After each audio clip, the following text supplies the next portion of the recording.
Salut les gars, j'espère que vous allez bien. On se retrouve pour l'épisode 5. J'espère que vous avez kiffé les précédents, mais c'est pas encore fini.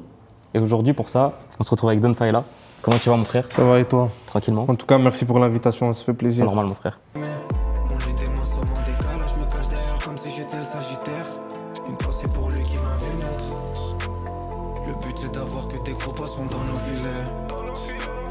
Je te propose qu'on commence directement. Ouais. Mais pour t'expliquer, du coup, cette fois-ci, la discussion, elle est basée sur 3 fiches à thèmes que tu peux voir là. On connaît les thèmes, on ne sait pas dans quel ordre ils sont là sur la table. Je te laisse en choisir un et on parle là-dessus. Ok. Bah, je prends celui du milieu. Allez. L'anonymat. L'anonymat? Ouais. Allez, Donc, tu dois te parler de l'anonymat? Ouais, on va parler de ça un peu. Ok. Donc pourquoi j'ai mis ça? Tes premières apparitions, tu étais très souvent cagoulé, voire la plupart du temps.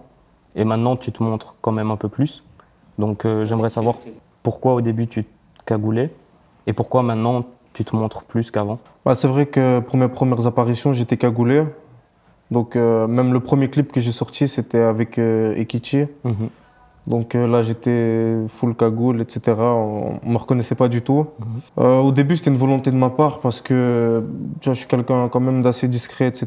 Je ne voulais pas forcément montrer mon visage parce que j'avais pas cette envie-là. Mais maintenant, du coup, comme tu dis, je le montre un peu plus. Tu vois, aujourd'hui, je suis là, je suis pas, Ouais, c'est ça. j'ai pas de masque. En fait, je pense que ça évolue avec le temps et ça évolue en fonction aussi de la DA un peu. Ok. Tu vois.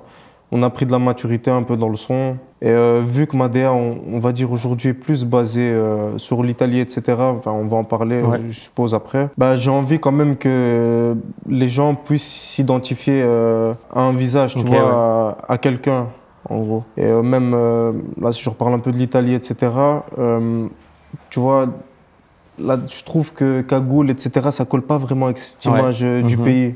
Et du coup, voilà, c'est principalement ça. Ok. Mais comme tu expliques, du coup, donc, tu dis qu'il y a un certain changement de DA, surtout à l'heure actuelle, donc plus basé sur l'Italie, etc. Mais pour parler un peu d'avant, du coup, comment tu qualifierais ta DA d'avant? Ma DA d'avant? Ouais. C'est une très bonne question. Je pense que je la qualifierais de déjà un peu plus sombre. Ok. D'où la cagoule aussi.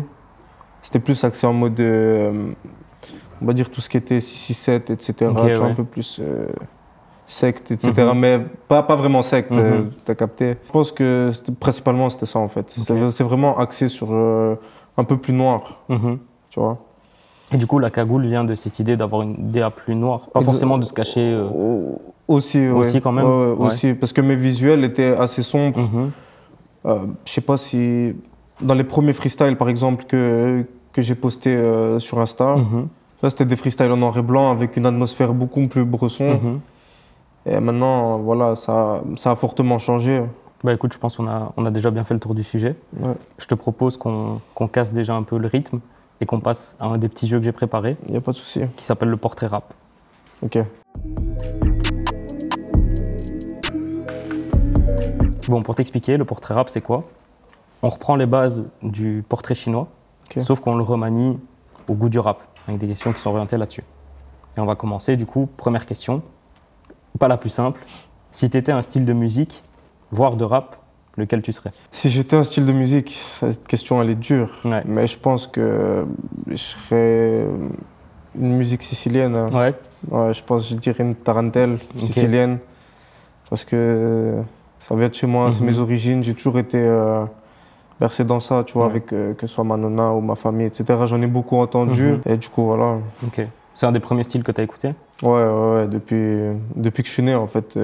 À peine arrivé chez ma nonna, j'entendais que ça, donc j'ai été baigné là-dedans. Ok. Voilà. Maintenant, si tu étais un album, lequel tu serais? Un album, je pense que je serais Sfera de Sfera et Basta. Ok. Parce que c'est le premier album italien que j'ai écouté.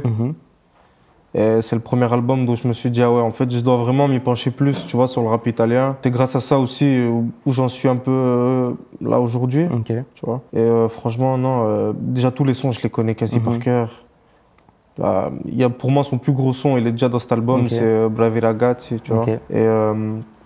Et voilà, sans ça, franchement, ma DA actuelle ne serait pas la même, on va dire. Et j'ai pu m'ouvrir à d'autres styles de rap aussi avec cet album-là, tu vois. Mais sinon, je pense que j'ai tout dit. Bon, dans la suite logique, maintenant, si tu étais un son, lequel tu serais? On va passer carrément à autre chose. Je pense que Après réflexion, je pense que je serais Cavale de Jeune Mort. Ok. C'est un son qui est beaucoup, j'ai l'impression, dans l'introspection. Jeune Mort, il décrit des sentiments auxquels je peux m'identifier. Ouais, ok, je capte. Franchement, moi, par exemple, cet artiste-là, je le kiffe de fou et j'ai écouté tous ses projets et j'arrive quand même à fortement m'identifier à lui. Et donc, je pense que si j'étais un son, je serais celui-là. Tu te retrouves vraiment dans ce qu'il dit, etc. Ok, je capte. Maintenant, si tu étais une cover, laquelle tu serais? Une cover. Je pense que je serais Ghetto Superstar de LJK. Donc, c'est un artiste italien. Et sur sa cover, en fait, ce qui est marrant, c'est qu'il allume un cigare avec son maillot derrière, donc où il a floqué son nom et son numéro. Et il n'y a pas longtemps, justement, ici, on avait fait exactement la même chose.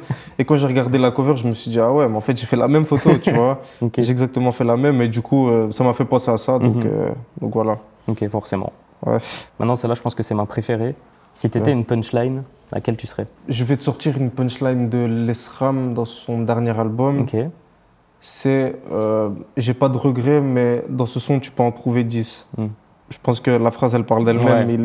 Il regrette pas forcément ce qu'il a vécu, mais au fond de lui, voilà, il y a 2-3 événements passés qui font que voilà, il regrette quand même un peu. En fait, c'est contradictoire, mais il faut vraiment capter la phrase. Il veut pas avouer qu'il regrette des choses, mais il en regrette quand même. Exactement. Et je pense que même dans mes sons, tu peux retrouver ce sentiment dans certains sons à moi. Surtout, par exemple, dans le projet Bonne Lab que j'avais sorti, la partie 2, tu vois, où c'est beaucoup plus du vécu. Donc voilà. Ok. Maintenant, la dernière. Si tu étais un clip, lequel tu serais? Je pense que je serais un clip simple. Du coup, je te dirais SCH Le Code. En gros, le clip, c'est juste un plan où il est, je pense qu'il était en face de la mer et on le voit juste de derrière et la caméra, elle avance sur lui au fur et à mesure. Et je pense que je serais ça. Un plan séquence. Un plan séquence simple en face de la mer. Mais souvent, je trouve que même si c'est les... Enfin, je donne mon avis, mais si c'est les clips les plus simples, un plan séquence, en soi, c'est juste un plan qui avance. Parfois, ils retransmettent trop d'émotions. Ouais, exactement. Et je pense que ce plan-là, il va bien aussi avec le son. Je pense que c'est un son qui transmet quand même des émotions et l'image va bien avec le son. Et je pense que moi, je serais ça aussi, tu vois. Ça fait aussi un peu même référence au clip, tu vois, de tout ce qui est Népal, etc. Genre Babylone, où il est à Venise, Sky Club, où il est à Paname. Vraiment des clips simples, mais qui matchent avec le son. Ok. Bah écoute, on a fait le tour. Maintenant, je te propose qu'on passe à la suite et que tu retournes une deuxième fiche et qu'on parle de ça. Je vais retourner laquelle, moi? Je vais retourner celle-là. La Sicile. La Sicile. Incroyable, on enchaîne bien. Bah écoute, je pense que celui-là, il est évident. Ouais, exactement. Déjà, s'il est évident, c'est que ça fait plaisir que tu me dises ça, parce que c'est ce que j'essaye de mettre en place aussi. Tu vois, maintenant, la Sicile, c'est mes origines, c'est presque chez moi à la limite. Que ce soit du côté de ma maman, de mon papa, tous les deux siciliens, toute ma famille. Ici en Belgique, on n'a pas beaucoup de familles, ils sont plus tous vers là-bas. Moi qui ai grandi beaucoup avec mes grands-parents, tu vois, avec ma nonna, etc., j'ai toujours été habitué à ce côté sicilien, tu vois, que ce soit même dans la mentalité, que ce soit dans la culture, donc vraiment tout. C'est nous, tu vois, c'est notre famille. C'est tout sur la famille, en vrai. Ouais, c'est vraiment ça. Et voilà, j'essaie de retransmettre ça aussi dans les sons. Tu vois, quand je te disais tantôt que l'ADA avait changé par rapport à avant, tu vois. Je pense que même avec les sons comme Corleonese, où j'essaie dans ce son-là de décrire mes vacances en Sicile, tu vois, où je parle de Nonna, je parle de Zio, je parle de plein de trucs comme ça. Je pense que au fur et à mesure que j'ai grandi dans le son, je me suis dit en fait c'est important de transmettre ça. Parce qu'en fait c'est moi. J'essaye de pas jouer un personnage alors que peut-être avant à la limite je jouais peut-être plus un personnage, par exemple dans le Bresson, etc. Tu vois, en prenant un peu plus de maturité, je me suis dit en fait je dois être plus authentique. Et c'est ce qui m'a amené à la Sicile. Tu trouvais que c'était une nécessité pour toi de prendre ce virage-là pour peut-être ta créativité? Ouais, je pense que c'était une nécessité parce que je voulais que les gens ils s'identifient plus à moi. Tu vois. Et moi, je pense que En jouant un personnage, tu transmets pas les émotions qu'il faut. Alors que si tu joues pas de personnage, tu peux beaucoup plus toucher les gens et les gens ils peuvent par exemple plus s'identifier à toi. En mode, ah ouais, tu vois, moi j'ai déjà vécu ça, j'ai déjà vécu ça. C'est ça. Et donc voilà, je pense que c'était le bon chemin à prendre. Parce qu'en vrai, dans tes paroles, t'en parles un peu, mais comment t'aimerais transmettre plus cette image-là aux gens? Parce que ça peut parfois être compliqué de se dire que tu as cette direction artistique italienne, parce que tu peux le montrer dans les paroles en utilisant du langage typique, etc. Mais toi, tu aimerais bien le montrer comment en général? Dans l'attitude, dans le style vraiment de ce que tu fais? Déjà au niveau visuel. Au niveau visuel, même si pour l'instant, j'ai pas encore vraiment de clip, tu vois, j'ai pas encore de clip où je peux montrer tout ce côté-là. Mais par exemple, déjà, rien qu'au niveau des photos, et j'essaie vraiment, même si ça fait, tu vois, un peu cliché, vraiment, tu vois, ce côté vraiment italien. Sinon, ouais, même dans tout ce qui est attitude, même style vestimentaire. Genre la classe à l'italienne. La classe à l'italienne, forcément. Exactement. Mais je pense que c'est un tout, en fait. C'est un tout. Ouais, du coup, voilà, j'essaie vraiment de retransmettre le plus possible, de toucher à tout. Voilà. Ok. Écoute, c'était très intéressant. Merci. Maintenant, je te propose qu'on passe au deuxième jeu, qui s'appelle Casse ta culture. Et celui-là, il est très drôle, tu vas voir. Vas-y, on peut. Let's go. Bon, du coup, pour t'expliquer le concept ici, donc on reprend les bases du pays, ville, capitale cette fois-ci, sauf qu'on a remplacé par album, artiste, groupe, titre, producteur et instrument. Et le petit rituel qu'on a ici, c'est je demande à la prod de dire une lettre et on joue, simplement. Et le premier qui finit, il a gagné. Vas-y, y a pas de souci. T'es sûr de ta lettre? S. S. S, on n'a pas déjà fait? Non, on n'a pas fait. Vas-y, c'est parti. Je dis S parce que, ouais, dans le thème. Il y a S dans Italie, dans Sicile, c'est bon. S, ouais. La blague, c'est que tu veux pas tout, il ne doit pas y avoir de S dans tous les. C'est quoi, il n'y a pas? Je réfléchis un peu. Pas de triche pour le moment, on réfléchit quand même. Il y a un groupe, les gars. Ah, moi j'en ai un. Il y a un groupe, je l'ai. Il y a le groupe. Le groupe français. Ça, tu t'en sors? Non. Voilà, les gars, groupe, je trouve pas, frère. Groupe, ouais. Tu l'as pas? Non. Non, groupe. Frère, juste. Ah ouais, mais non, je vais pas mettre ça. Frère, producteur en S. Producteur, j'ai pas, il me manque l'album aussi. Mais en fait, l'album, tu l'as dit tout à l'heure, mais j'ai pas envie de mettre ça. Bah, moi, je l'ai mis. Moi, je sais pas quoi dire. Toi, tu manques quoi? Album et producteur. Frère, moi, producteur, j'ai pas. Album, frère. Pourquoi je cale toujours sur l'album, frère? C'est plus facile. C'est bon, j'ai tout. Bon, J'ai le producteur. Il m'a battu. J'ai le producteur. J'ai perdu 3 fois sur 5 pour le moment. Je te propose qu'on passe en revue un peu tout ce qu'on a. Il n'y a pas de souci. Donc pour l'album, t'as mis forcément... J'ai mis Sphera, 2 Sphera et basta. J'étais obligé, frère. Désolé. Il n'y a pas de souci. Moi, j'ai voulu quand même essayer de jouer. Ouais. J'ai trouvé ça le môme tout seul.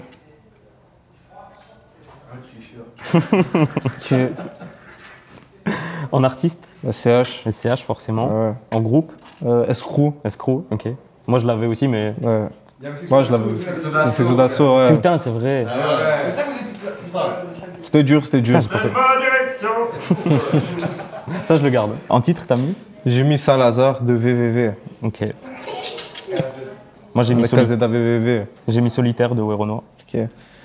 En producteur, j'ai pas. Producteur, Skrilly Boy, mais aussi appelé Richie Beats.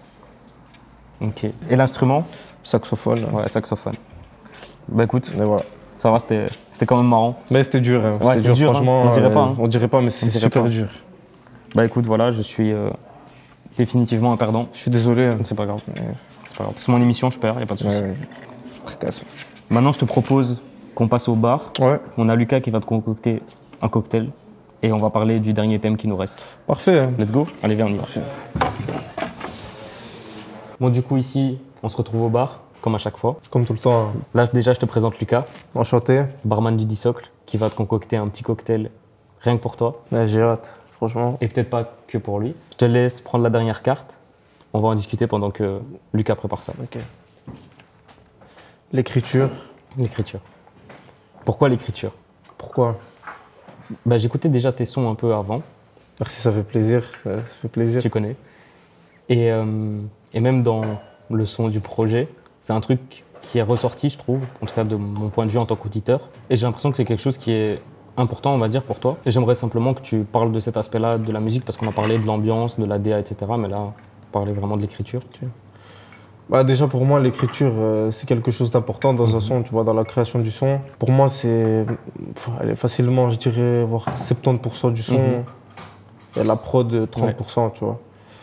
En gros l'écriture moi c'est quelque chose de très important déjà pour moi. Tu vois, depuis le début j'essaie de bien écrire, tu vois, dès que j'ai commencé le rap j'essaie de bien écrire parce que pour moi je trouve que ce que tu vas écrire les gens vont pouvoir s'identifier à ça. Tu vois. Plus c'est bien écrit, plus tu as envie d'écouter ce son. Tu vois. Et ouais, comme tu as dit, en fait, ce que j'essaye de refaire, c'est vraiment de retransmettre déjà ce que j'ai vécu, des parties de ma vie, des émotions. En fait, j'essaie vraiment de tout regrouper dans l'écriture. En fait, j'essaie aussi d'avoir une écriture imagée. Oui, c'est ça. Imagée. Parce que parfois, tu exprimes des choses, et comme par exemple la punchline que tu as citée tout à l'heure, tu es explicite, mais sans vraiment l'être, en fait. Ouais. En fait, il faut que dans mon écriture, il faut que sans visuel, on va dire sans clip, etc., tu peux t'y retrouver, tu vois. Donc en gros, c'est comme si tu pouvais t'imaginer le clip toi-même ou la scène toi-même. Okay. Et voilà, c'est vraiment quelque chose qui, vraiment depuis le début, j'essaie de m'appliquer à fond. Et je pense que mon écriture, elle a aussi évolué avec le temps. Donc avant, j'écrivais pas de la même manière, parce que c'était les débuts et qu'après, voilà, j'ai pris quand même en maturité et j'essaie que mon écriture devienne de plus en plus mature avec le temps. Okay. Et sinon, voilà, pour moi, c'est vraiment quelque chose de primordial et à pas négliger dans un son. Et ça rejoint ce que tu as dit du coup avant, que exactement. Dans le ressenti, les paroles, etc., s'identifier. Ouais, exactement. Lucas, tu as quelque chose à nous proposer? Un truc, c'est simple mais sympa. C'est une variation du spritz. J'ai fait un miel, la fusée au piment d'Espelette et à la fleur d'oranger, mélangé avec c'est du select que j'utilise à la place de l'apérole, des bulles et un peu d'eau pétillante évidemment, un petit zeste d'orange pour le twist et assez classique finalement. Okay. On va goûter ça. Hein. Merci beaucoup Lucas. Merci.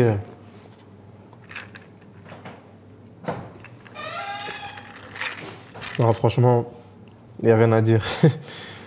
On ressent même le goût du spritz, on ressent tout, un peu pimenté. Franchement, on est dans le thème. On est dans le thème carrément. Il n'y a rien à dire. Franchement, merci beaucoup. C'est super bon. J'espère qu'il y en aura à l'avenir, des comme ça. Peut-être, peut-être que les gens pourront le goûter, on ne sait pas. Ouais, c'est vrai. On sait pas, on met un peu de mystère. Peut-être qu'on en dit trop, je sais pas. On verra bien. Bah écoute Faïla, on arrive à la fin. Ouais. Je te laisse partager aux gens tes réseaux. Vous pouvez me retrouver sur les réseaux, Don Faïla. Et sur Spotify également, vous pouvez me retrouver sur toutes les plateformes. Et on va balancer du contenu bientôt, donc il faudra rester vraiment à l'affût. Incroyable. Ouais. Restez branchés. Exactement. Faïla, merci beaucoup. Merci à toi, ça fait super plaisir en tout cas. De toute façon, on se retrouve bientôt pour la suite. On sait très bien. Exactement. Restez branchés. C'est bientôt le dernier épisode, donc j'espère que vous êtes prêts pour la suite en tout cas. On se retrouve pour le dernier épisode très bientôt. Prenez soin de vous et restez branchés.